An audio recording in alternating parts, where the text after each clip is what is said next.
En el año 391 después de Cristo, un obispo llamado Teófilo de Alejandría ordenó quemar una biblioteca.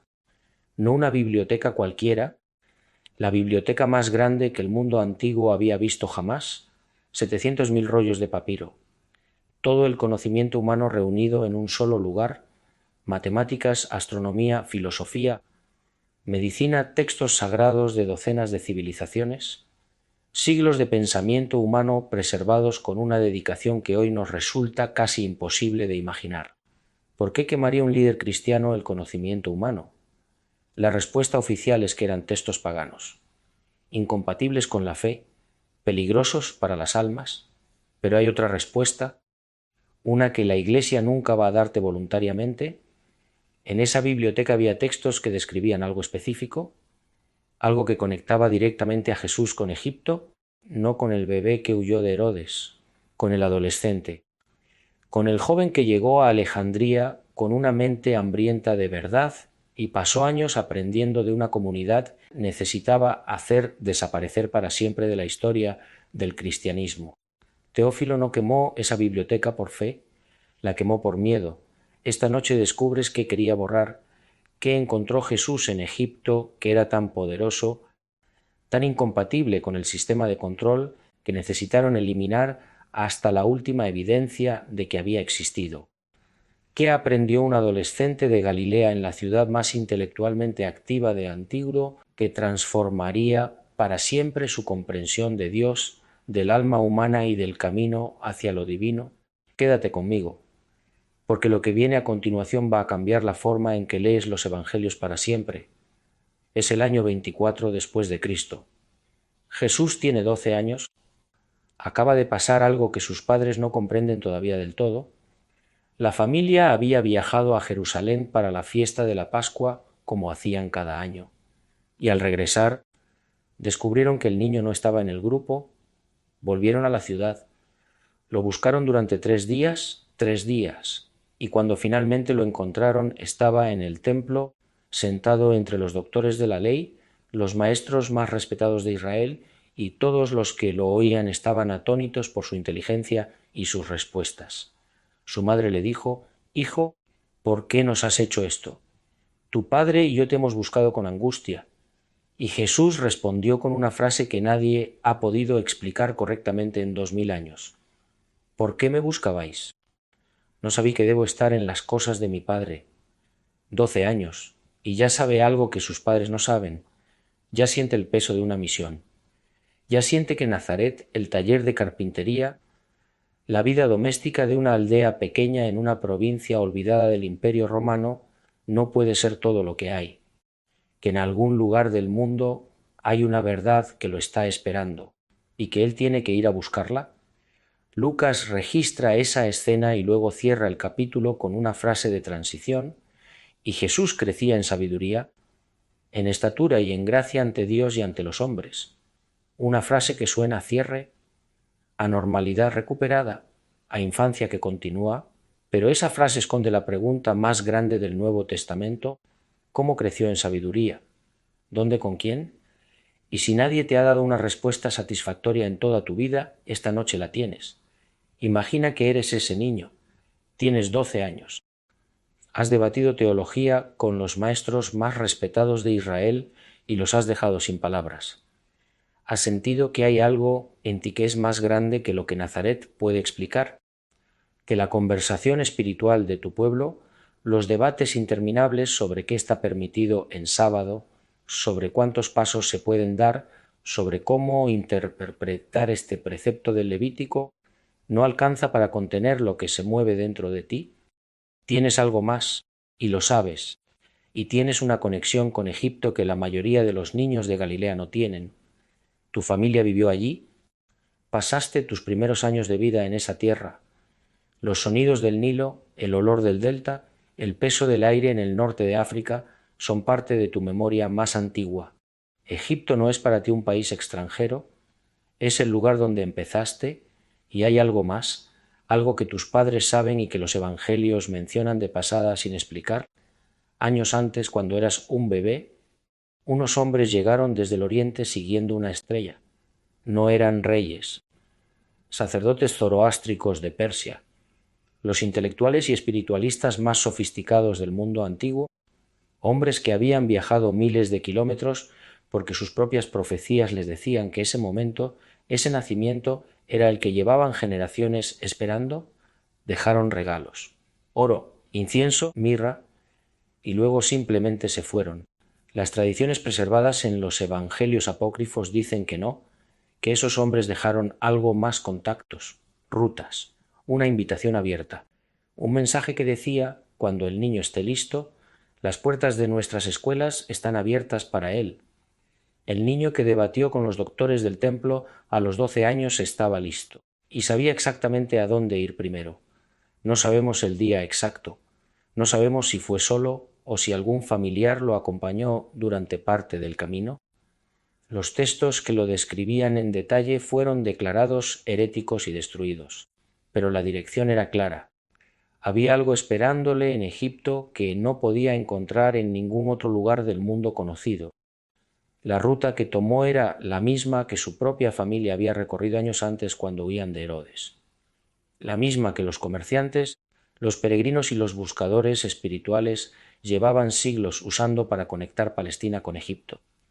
Desde Nazaret hacia el sur, cruzando el desierto del Sinaí, siguiendo la costa mediterránea hasta el delta del Nilo. Una ruta larga, dura, polvororienta bajo el sol implacable del Sinaí, pero una ruta conocida, una ruta que llevaba al lugar más extraordinario que el mundo antiguo había producido jamás: Alejandría. Imagina lo que vio cuando llegó.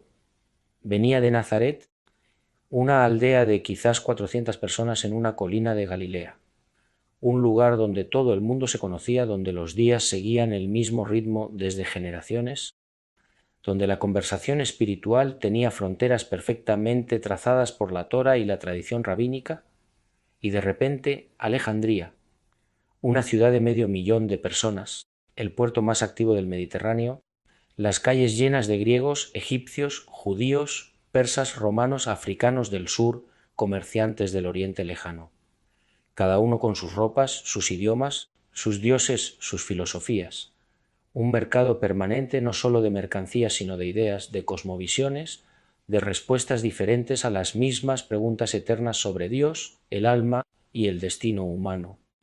Y en el centro de esa ciudad, la gran biblioteca, 400.000 rollos de papiro, todo el conocimiento humano en un solo edificio, la obra completa de Platón, los textos sagrados de Persia, Babilonia, India y Egipto, tratados de astronomía que describían el universo con una precisión que los europeos no alcanzarían hasta 16 y siglos después, textos de medicina que la quema de esa biblioteca haría desaparecer para siempre.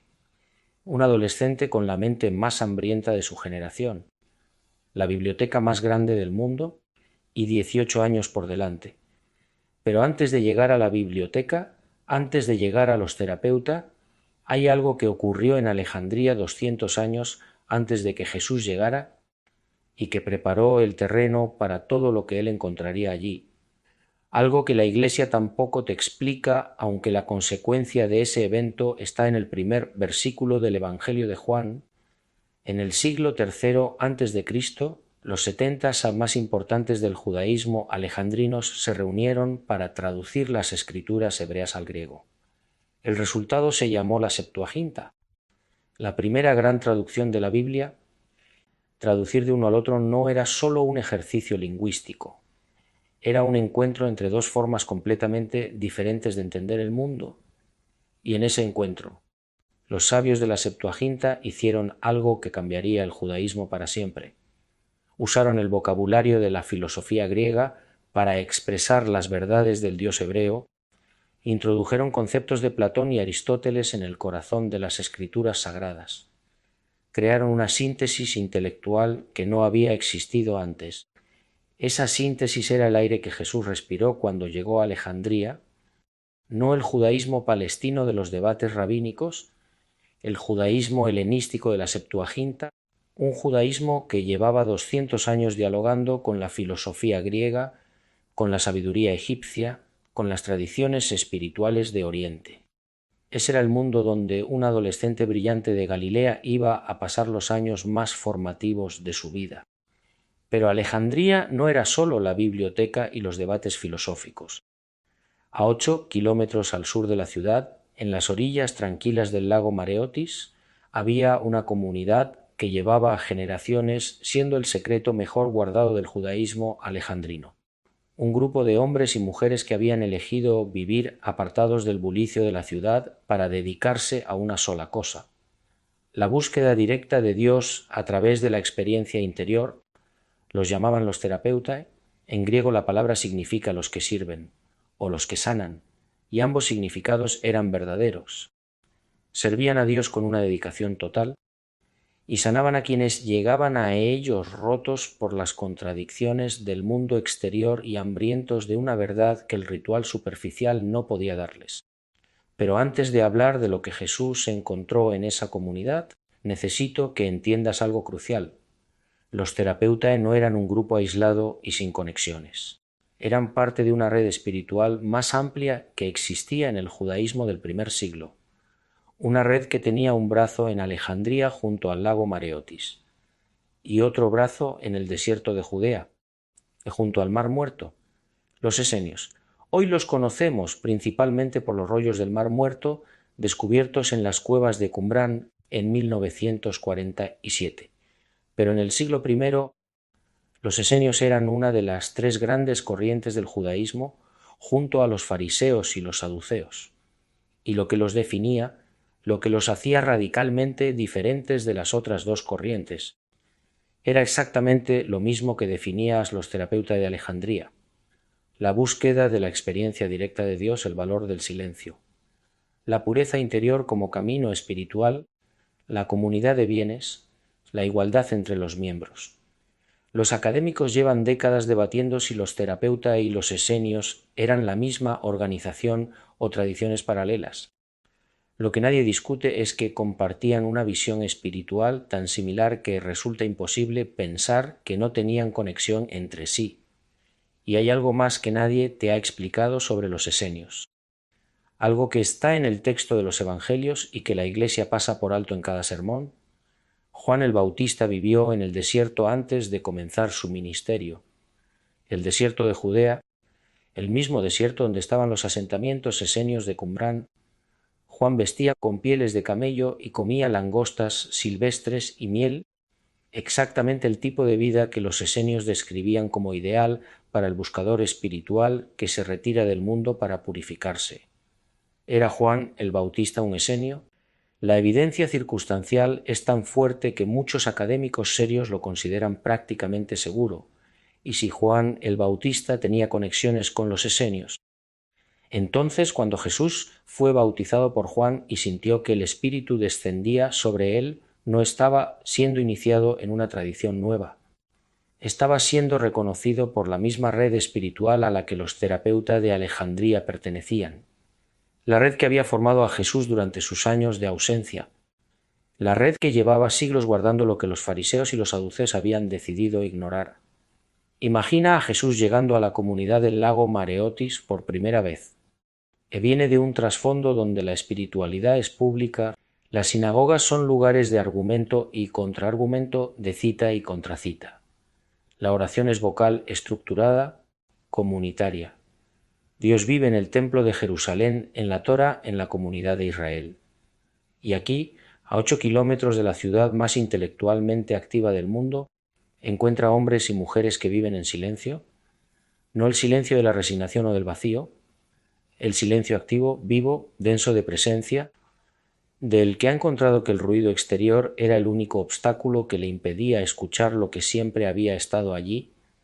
Cada miembro de la comunidad tiene su propio oratorio personal, una habitación pequeña y sencilla que llamaban monasterión, donde se retiran cada mañana en completo silencio. No oración vocal, no debate teológico, silencio, contacto directo con lo divino en el espacio más profundo del ser interior. Eso no existía en Palestina. En Palestina, la oración era una obligación comunitaria con horarios fijos y palabras escritas. Los fariseos la hacían de pie en las esquinas de las calles, en público, con gestos visibles para que todos supieran que cumplían su deber espiritual. La idea de que Dios podía encontrarse en el silencio interior de una habitación solitaria era tan ajena al judaísmo oficial del siglo I como la física cuántica a un campesino de la Edad Media. Y Jesús lo aprende aquí. Lo aprende de hombres y mujeres que llevan décadas perfeccionando esa práctica, que han descubierto que en el silencio del cuarto cerrado hay algo que espera, algo que no puede encontrarse en el ruido del mundo exterior, algo que la Torá describe pero que ningún debate rabínico puede reemplazar. Años después, en el Sermón del Monte, Jesús dirá: cuando ores, entra en tu cuarto, cierra la puerta y ora a tu Padre que está en secreto, y tu Padre, que ve en lo secreto, te recompensará. No está inventando una metáfora. Está describiendo lo que vivió durante años en las orillas del lago Mareotis y el retiro de 40 días en el desierto antes de iniciar su ministerio público. La Iglesia lo presenta como un evento sobrenatural único, el Hijo de Dios retirándose al desierto para ser tentado por Satanás. Pero si lo ves con los ojos de quien conoce los Therapeutae, ese retiro no fue ni único ni sobrenatural en su forma. Fue exactamente la práctica que la comunidad de Filón llevaba generaciones perfeccionando: retirarse al silencio del desierto, ayunar, enfrentarse a los propios demonios interiores y regresar transformado y listo para enseñar. La comunidad del lago Mareotis no era solo un lugar de silencio, era una escuela donde el texto sagrado no era la letra fría de la ley, sino el alma viva que latía dentro de cada historia, cada profecía, cada poema del Tanaj hebreo. Los maestros de los Therapeutae habían desarrollado una metodología que llamaban la lectura alegórica, la convicción de que cada texto sagrado tiene dos niveles: el cuerpo del texto, que es la historia que se cuenta, y el alma del texto, que es el principio espiritual universal que vive dentro de esa historia y que sólo puede verse cuando ha aprendido a mirar más profundo que la superficie. Filón de Alejandría, que los describió con una admiración que es evidente en cada página de su obra, escribió sobre esta metodología con una profundidad extraordinaria. Para Filón, leer la Biblia literalmente era como confundir el cuerpo humano con la persona. El cuerpo es necesario, el cuerpo es real, pero no es lo más importante, el alma es lo que importa, y el alma del texto se revela a quien ha aprendido a mirar más allá de la superficie, y como enseñaba Jesús años después, en parábolas, historias sobre sembradores y semillas, sobre hijos pródigos y padres misericordiosos, sobre tesoros escondidos en un campo, sobre una mujer que barre toda su casa buscando una moneda perdida, sobre un pastor que deja 99 ovejas para ir a buscar la que se ha extraviado, sobre un juez injusto y una viuda persistente. Ninguna de esas historias es solo una historia. Cada una es una puerta, un texto con alma dentro, diseñado no para transmitir información, sino para provocar una comprensión súbita, un momento de reconocimiento en el oyente, ese instante en que de repente algo que ya sabías, pero no habías entendido, se vuelve claro, vívido, transformador. Y cuando sus discípulos le pedían una explicación literal, Jesús con frecuencia respondía con otra imagen, otra historia, forzando al oyente a ir más profundo. El que tenga oídos para oír, que oiga. ¿No es una frase de despedida? Es la instrucción de un maestro de los Therapeutae. Es el equivalente exacto de lo que Filón escribía cuando explicaba que no bastaba con leer el texto. Había que estar listo para recibir su alma. Pero hay algo más que Jesús encontró en esa comunidad, algo que en el judaísmo de Palestina era impensable, algo que la Iglesia tardó 17 siglos en intentar deshacer con calumnias y que nunca consiguió borrar del todo porque estaba grabado en los propios evangelios que ella misma eligió como sagrados: las mujeres. En los Therapeutae, las mujeres participaban en igualdad total con los hombres, no como observadoras pasivas en un espacio separado. Estudiaban los textos con la misma profundidad, practicaban la contemplación con la misma seriedad, componían himnos que toda la comunidad cantaba, eran consideradas maestras por derecho propio. En el patriarcado absoluto del judaísmo del siglo I, eso era una revolución silenciosa y radical. Las mujeres estaban separadas de los hombres en la sinagoga, ubicadas detrás de una mampara para que su presencia no distrajera a los hombres de la oración, no estudiaban la Torá con los maestros, no podían ser testigos válidos ante un tribunal, no participaban en los rituales como iguales. Esa era la norma en toda Palestina, tan profundamente arraigada que cuestionarla era considerado no solo imprudente, sino directamente impío. Un adolescente de Galilea que pasara años en esa comunidad haría mujeres debatir teología con la misma profundidad que los hombres. Las vería practicar la contemplación con la misma seriedad, las vería enseñar a otros discípulos. Y eso te forma para siempre. Años después, Jesús aparece en Palestina rodeado de mujeres discípulas, María Magdalena, Juana, Susana. Lucas capítulo 8 nos dice explícitamente que estas mujeres no eran seguidoras pasivas y decorativas, eran las patrocinadoras financieras de su ministerio, sus confidentes más cercanas, las que permanecieron al pie de la cruz cuando la mayoría de los hombres habían huido con miedo. Y fue a María Magdalena a quien Jesús eligió como primera testigo de la resurrección, primera apóstola. Necesitaban hacer olvidar que Jesús aprendió en los terapeuta que las mujeres son iguales espirituales, que lo que él trajo de Egipto incluía esa revolución silenciosa que los sacerdotes del lago Mareotis ya vivían siglos antes. Pero hay un lugar más en Egipto que Jesús no podía haber ignorado, un lugar cuya antigüedad hacía que Alejandría, fundada apenas 300 años antes, pareciera una ciudad reciente. A 8 kilómetros al noreste del Cairo moderno, en el barrio que hoy se llama Matarillé, existía en el tiempo de Jesús uno de los lugares más sagrados que el mundo antiguo había producido jamás. Lo que los griegos llamaban Heliópolis, la ciudad del sol, y los egipcios antiguos llamaban Iunu, la ciudad de los pilares. El centro religioso más importante de Egipto durante más de 2000 años antes del nacimiento de Jesús, y la Biblia confirma algo que nadie menciona en los sermones del domingo. El linaje de Jesús tenía una conexión directa con ese lugar que precedía a los evangelios por más de 1000 años. Génesis, capítulo 41. El patriarca José, vendido como esclavo por sus hermanos, llegó a ser el segundo hombre más poderoso de Egipto. El faraón le dio esposa. ¿Quién era esa mujer? Asenat, a hija de Potifera, sacerdote de On.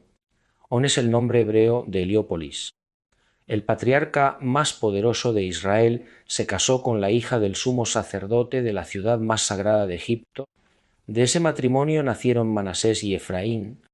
2 de las 12 tribus de Israel llevan la sangre de los sacerdotes del sol, y Jesús descendía de esa línea. La conexión entre el linaje de Jesús y los guardianes del conocimiento más antiguo de Egipto tiene más de 1000 años de antigüedad cuando la Sagrada Familia llega a Matarillé. ¿Coincidencia que se establecieran precisamente allí, o memoria de una conexión que ya existía antes de que ningún evangelio fuera escrito? Sacerdotes de Heliópolis eran los guardianes del misterio de Osiris, y ese misterio llevaba 3000 años describiendo algo que el mundo occidental asocia exclusivamente con el cristianismo: la muerte y la resurrección de un Dios. Escucha con atención, porque lo que voy a contarte ahora lleva 16 siglos siendo suprimido deliberadamente. La historia de Osiris. Osiris era el rey de Egipto, el señor de la vida y la fertilidad. Su hermano Set, el señor del caos y la destrucción, lo traicionó, lo mató. Su esposa Isis, la gran madre, la más poderosa de las diosas, reunió los pedazos con una dedicación que ningún obstáculo podía detener. Y cuando los reunió todos, ocurrió algo que los sacerdotes de Heliópolis llevaban siglos custodiando con el mayor de los cuidados. Osiris resucitó. No resucitó para quedarse en la tierra. Resucitó para convertirse en el Señor del mundo de los muertos, el juez de las almas, el que pesa el corazón de cada ser humano en la balanza de Mat y determina su destino eterno. Muerte, resurrección, juicio, vida eterna, 3000 años antes de los evangelios. Ahora déjame añadir algo más que hace esta historia todavía más perturbadora. En los rituales de los misterios de Osiris, los sacerdotes de Heliópolis practicaban algo que no tiene nombre en español, pero que en griego se llamaba la hierogamia, el matrimonio sagrado. El iniciado que pasaba por los ritos de los misterios de Osiris moría simbólicamente, descendía a las profundidades del ser y resurgía transformado. Renacido, el iniciado que completaba ese proceso era considerado un Osiris, no un servidor de Osiris, un Osiris. La divinidad y el ser humano se habían fundido en uno. El Padre y yo somos uno. Juan 10, versículo 30. 3000 años de misterios de Heliópolis en una sola frase. Jesús no copió los misterios de Osiris, los reconoció con la certeza del que ha encontrado la misma verdad que su propia tradición había estado describiendo de otra manera, y cuando regresó a su tierra los expresó en arameo, en el lenguaje de su pueblo, con la fuerza de quien no está repitiendo algo aprendido, sino transmitiendo algo vivido, y el juicio del corazón, la balanza de Mat, el corazón que vivió verdad y compasión pesa menos que la pluma. El corazón pesado de falsedad y crueldad es devorado. 1500 años antes de que Jesús enseñara en Mateo 25 que el juicio final juzgará las acciones de compasión concreta, los sacerdotes de Heliópolis ya estaban enseñando esa misma verdad en los muros de los templos del Nilo. Durante años, en ese entorno extraordinario, Jesús absorbió algo más que prácticas espirituales y arquitecturas rituales. Absorbió un vocabulario filosófico que en Palestina no existía, un lenguaje para hablar sobre la naturaleza de Dios y su relación con el mundo que la tradición rabínica nunca había necesitado desarrollar porque nunca había tenido esa conversación. Ese vocabulario tenía un nombre, el logos. El concepto había sido desarrollado por Filón de Alejandría, el mismo filósofo que describió a los terapeutas. Para Filón el logos era la mente divina que se manifiesta en la creación, el intermediario entre el Dios absoluto e incognoscible, tan infinito e incomprensible que ningún ser humano puede relacionarse directamente con él, y el mundo material visible, el principio de orden, sentido y coherencia que hace que el universo sea inteligible y no un caos aleatorio, la razón divina que está en el fundamento de toda realidad. Este concepto no existía en el judaísmo palestino del siglo I, no aparece en ningún texto rabínico de esa época. Era específico del pensamiento filosófico judeo-helenístico de Alejandría. Era la síntesis más sofisticada que la mente humana del siglo I había producido entre la revelación del Dios Israel y la filosofía de Platón. Y Jesús creció en la ciudad donde ese concepto se respiraba con el aire. Años después, cuando Juan buscó las palabras para describir quién era Jesús, abrió su evangelio con el vocabulario que Jesús mismo había usado con sus discípulos más cercanos. En el principio era el Logos, y el Logos estaba con Dios, y el Logos era Dios. Y luego la frase que lo cambia todo: y el Logos se hizo carne y habitó entre nosotros. La Iglesia tradujo Logos como verbo, como palabra, para que sonara a revelación bíblica pura y no a filosofía alejandrina. Pero el original griego es inequívoco. Juan está usando el vocabulario de Filón, el vocabulario que Jesús aprendió en Alejandría, y si Juan lo usa es porque Jesús lo usó primero, no como préstamo intelectual, como descripción de una experiencia real. El Cristo de Juan no se parece al Cristo de Mateo, de Marcos o de Lucas. El Cristo de Juan dice cosas que ningún maestro judío de Galilea podría haber dicho sin haber sido formado en el entorno intelectual de Alejandría. Yo soy la luz del mundo. Yo soy el camino, la verdad y la vida. Antes de que Abraham existiera, yo soy. Frases que son poesía filosófica alejandrina, no debate rabínico palestino. Y cuando dice el Padre y yo somos uno, está diciendo en arameo lo que los terapeutas practicaban en silencio en sus oratorios, lo que los sacerdotes de Heliópolis describían como la unión final del alma con lo divino, lo que ningún rabino de Palestina hubiera pronunciado jamás porque nadie en Palestina tenía el marco conceptual para entenderla. En Alejandría, esa idea llevaba siglos siendo la aspiración central de toda práctica espiritual seria. Jesús no la inventó, la vivió, y cuando regresó a su tierra, intentó enseñársela a su pueblo con las únicas palabras que tenía. Vine a Egipto con estas preguntas. Y vine buscando no solo los lugares, sino las personas que han dedicado su vida a estudiar lo que los textos preservan sobre esta conexión, Aterricé en El Cairo una mañana de octubre. El aire era exactamente como me lo había imaginado mientras leía los textos de Filón describiendo la ciudad donde había vivido. Denso, cargado de una antigüedad que pesa diferente a cualquier otra antigüedad del mundo, mezclado con el presente de una ciudad de 20 millones de personas que sigue viviendo sobre las ruinas de la civilización más longeva que la humanidad ha producido. Desde el Cairo viajé hacia el norte, hacia Alejandría, la misma ruta que Jesús habría recorrido al llegar desde Palestina. Y en Alejandría busqué a la persona que mejor podía ayudarme a conectar los puntos entre lo que Filón describió y lo que los evangelios preservan. La doctora Nadia Mansour es profesora de Historia del Pensamiento Religioso en la Universidad Americana del Cairo. Formada en Oxford, especialista en el judaísmo helenístico y el cristianismo primitivo, 20 años estudiando precisamente la intersección entre el mundo intelectual de Alejandría y los orígenes de las enseñanzas de Jesús. La encontré en su despacho rodeado de libros en 4 idiomas. Le presenté lo que habéis visto hasta ahora, los paralelos entre los terapeutas y las enseñanzas de Jesús, el oratorio cerrado, la enseñanza alegórica, la igualdad de las mujeres, el logos de Filón en el prólogo de Juan, la balanza de Mate en el juicio de Mateo 25. Ella escuchó sin interrumpirme y cuando terminé dijo algo que no esperaba. La pregunta que usted está haciendo no es especulativa, es la pregunta que los académicos serios del campo llevamos tiempo respondiendo en privado, aunque rara vez en publicaciones de divulgación, no porque la evidencia sea débil, sino porque las instituciones religiosas tienen formas de ejercer presión que el público corriente no imagina. Un académico que afirme públicamente la conexión entre Jesús y los terapeutas no está especulando. Está siguiendo la evidencia más directa disponible. ¿Y por qué no se habla de esto en las iglesias?, pregunté. Ella me miró con la paciencia de quien ha explicado lo mismo muchas veces.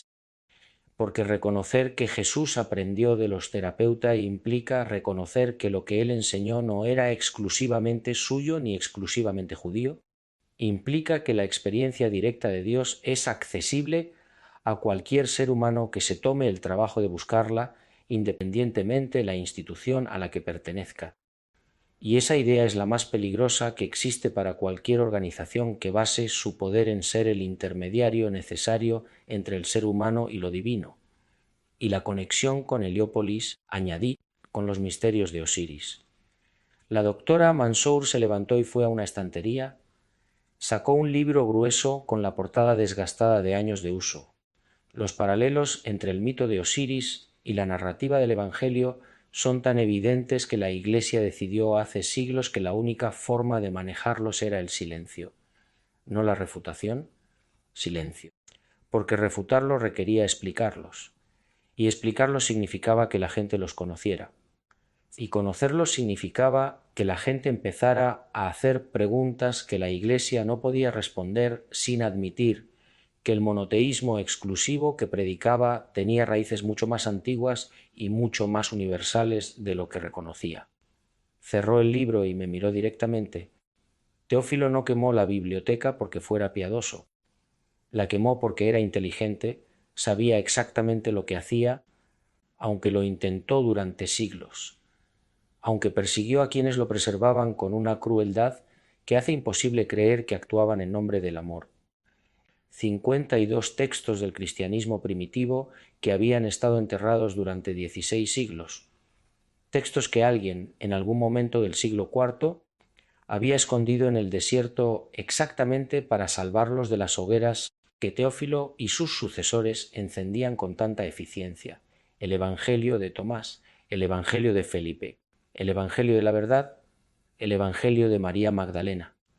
Textos que en el siglo II circulaban entre comunidades cristianas que los consideraban tan sagrados como cualquiera de los 4 canónicos, y que fueron declarados heréticos y condenados a la hoguera precisamente porque su visión de Jesús era incompatible con la versión institucional.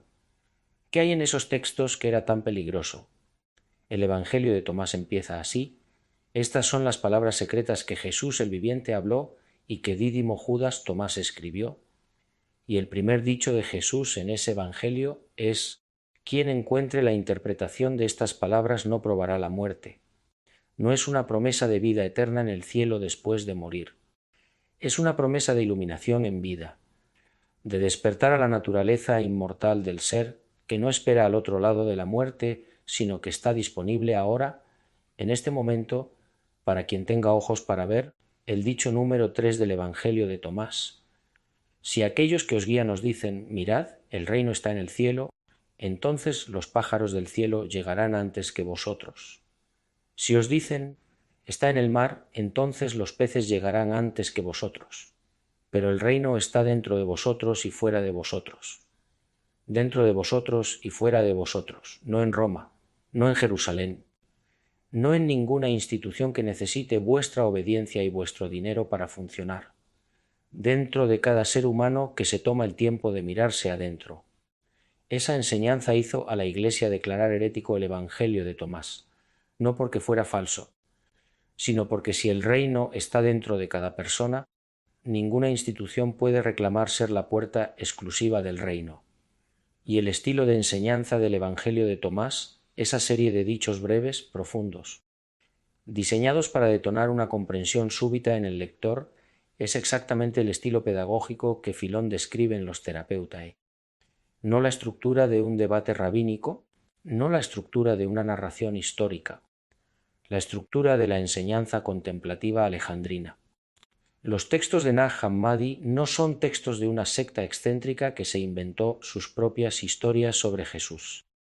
Son textos que preservan una tradición del cristianismo primitivo que existía antes de que Roma decidiera qué era ortodoxo y qué era herético, una tradición con raíces precisamente en el entorno espiritual de Alejandría, donde Jesús pasó sus años de formación.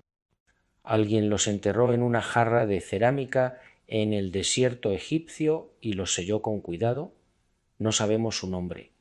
No sabemos si sobrevivió a la persecución que motivó ese escondite.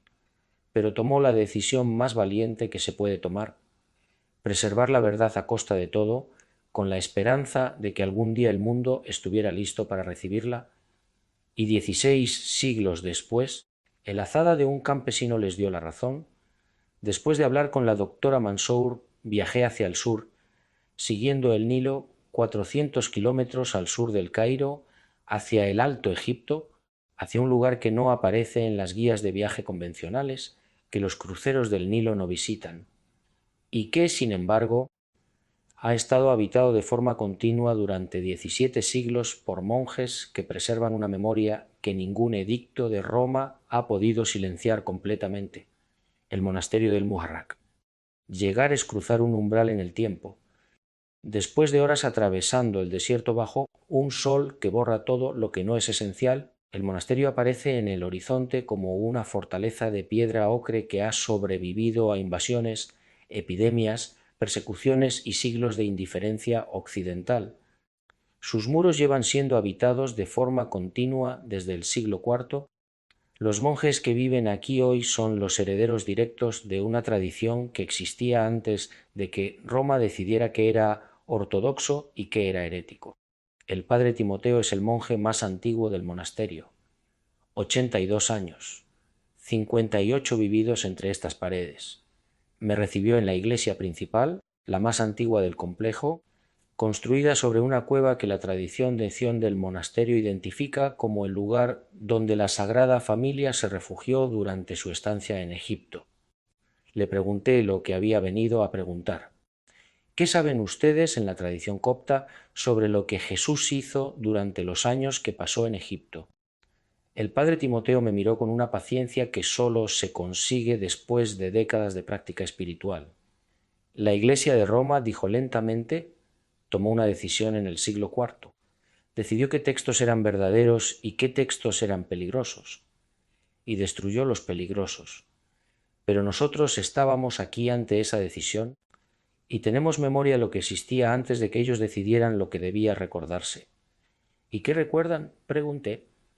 Recordamos que el niño creció aquí, que aprendió aquí, que las comunidades del desierto egipcio preservaban enseñanzas sobre la oración interior, sobre el silencio como camino a Dios, sobre la igualdad del alma ante lo divino, que Jesús hizo suyas y llevó de vuelta a su tierra, recordamos que cuando los padres del desierto comenzaron a enseñar esas mismas prácticas en el siglo IV, no estaban inventando algo nuevo, estaban recuperando algo muy antiguo, algo que Jesús ya había practicado en esta tierra, algo que la Iglesia de Roma intentó hacer olvidar porque es incompatible con la idea de que el camino a Dios pasa obligatoriamente por ellos. Se levantó y me llevó a la cueva que hay debajo de la iglesia principal, un espacio pequeño excavado en la roca, iluminado por velas cuya cera lleva siglos acumulándose en las paredes en capas que son como los anillos de un árbol anciano. Esta cueva, dijo, no es una reliquia turística para nosotros, es un lugar vivo. Y cada vez que aquí oramos en silencio, en la oscuridad, solos con lo divino, estamos haciendo exactamente lo que Jesús dio a hacer en esta tierra, antes de que ningún concilio decidiera cómo debía orarse. Nos quedamos en silencio durante un momento, el único sonido era el leve chisporroteo de las velas, y Teófilo pregunté finalmente: ¿lo recuerdan aquí?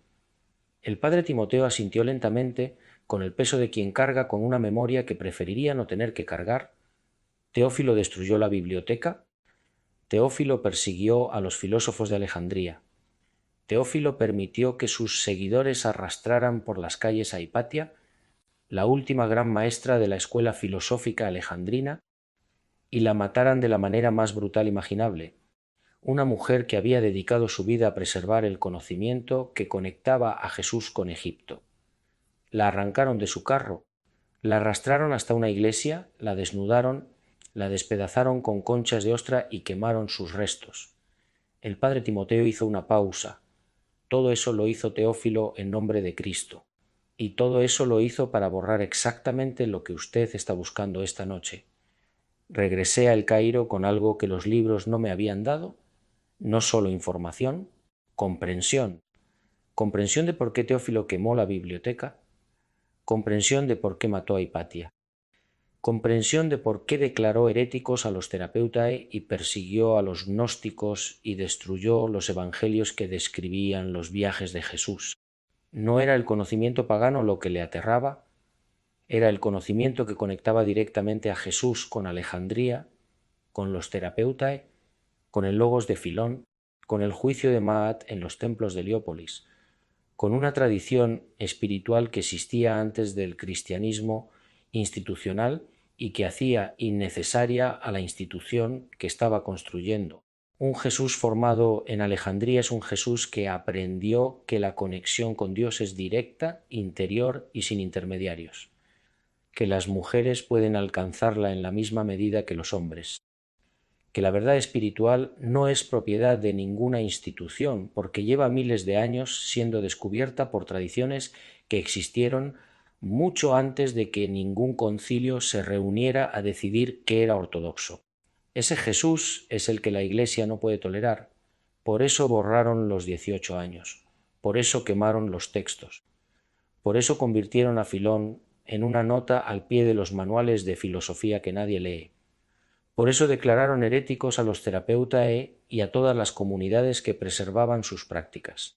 Por eso mataron a Hipatia, por eso Teófilo mandó quemar 700.000 rollos de papiro, porque lo que Jesús aprendió en Egipto es demasiado libre, demasiado directo, demasiado accesible para cualquier ser humano que quiera buscarlo, completamente incompatible con la existencia de una institución que necesita ser tu único camino hacia Dios.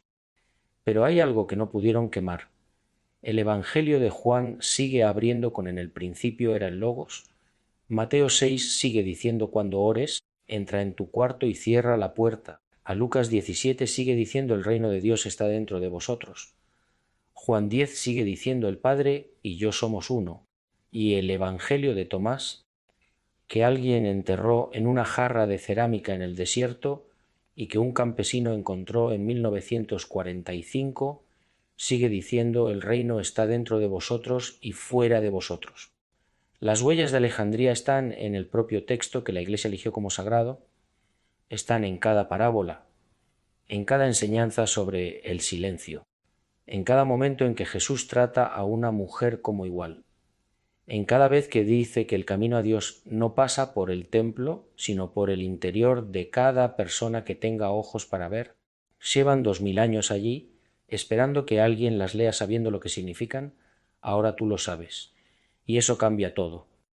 Porque cuando lees los evangelios desde aquí, desde este conocimiento, los escuchas diferente, las palabras suenan con una profundidad que antes no tenían. El Jesús que aparece ya no es solo el Mesías de una institución, es un hombre que dedicó 18 años de su vida a buscar la verdad con una honestidad y una valentía que pocas personas en la historia han tenido.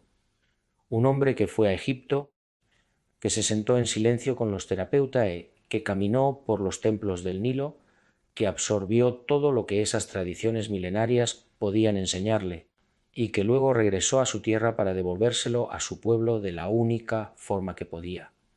En parábolas, en historias, en frases cortas y devastadoras que llevan 2000 años detonando verdades en la conciencia de quien las escucha. Ese es el Jesús que Teófilo quiso borrar, el Jesús que mató a Hipatia para que nadie pudiera enseñar, el Jesús que enterraron en una jarra de cerámica en el desierto para que sobreviviera, y el conocimiento que sobrevivió 16 siglos de hogueras puede sobrevivir también a lo que queda. Si este video movió algo en ti, si hay algo que se removió al escuchar esta historia que la Iglesia no quiso contarte, escríbemelo en los comentarios. No importa si estás de acuerdo con todo, si tienes dudas, si tienes preguntas. Esta es una conversación que lleva demasiado tiempo sin tenerse. Y cada persona que se atreve a hacerse estas preguntas abre una puerta que ya no se puede volver a cerrar. Da like si quieres que este contenido llegue a más personas que necesitan escucharlo. Suscríbete y activa la campanita porque lo que viene en el siguiente episodio es todavía más profundo, todavía más incómodo y todavía más importante, porque Egipto era solo la primera parada. Después de los años junto al lago Mareotis, después de los templos de Heliópolis, después de absorber todo lo que Alejandría podía enseñarle, Jesús miró hacia el este, hacia la invitación que los magos habían dejado en su nacimiento, hacia los templos de fuego de Persia donde los sacerdotes zoroástricos llevaban 3000 años esperando al que sus propias profecías describían, hacia la ruta de la seda y todo lo que había al final de ese camino. Porque hay algo que los evangelios no te cuentan sobre la estrella que guió a los magos. No era solo una señal astronómica, era parte de un sistema de profecías zoroástricas llamado el Saoshyant, la profecía del Salvador que vendría del oeste, que nacería de una madre virgen, que moriría y resucitaría, y cuya llegada marcaría el fin de la era del mal y el comienzo de la era de la luz. Esa profecía tiene más de 1000 años de antigüedad cuando los magos llegan a Belén y cuando Jesús decide ir a buscar a los hombres que la custodiaban, no va como un extraño, va como el cumplimiento de todo lo que ellos habían esperado. Lo que encontró en Persia explica las enseñanzas más profundas de todo el Evangelio de Juan, las que de repente tienen todo el sentido del mundo cuando sabes de dónde vienen. Eso es el episodio 2. El siguiente episodio comienza donde este termina, en la frontera entre Egipto y el mundo que nadie te contó que Jesús conoció. Nos vemos allí